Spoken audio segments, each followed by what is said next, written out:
Let's take a look at how you can test your scenario and make sure it's fully prepared for publishing to your targeted audience.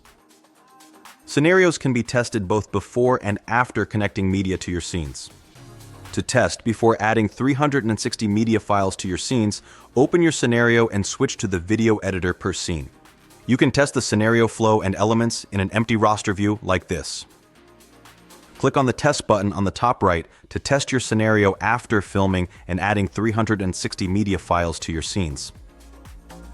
Here you can create a new test version and invite other creators to test the scenario as well.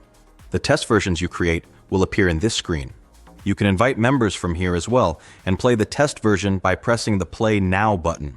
Scenarios can be tested on any device, in a headset, smartphone, or tablet, or even directly in your internet browser, just like I'm showing you here.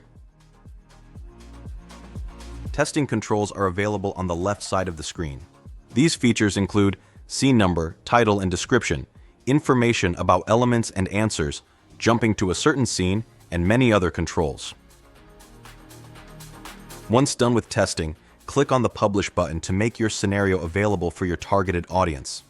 Edit the basic scenario information if needed and select the group of trainees that should have access to this scenario. Finally, click Publish and the scenario will be available within a minute. Remember, if a scenario is in test mode, publishing will override the test version.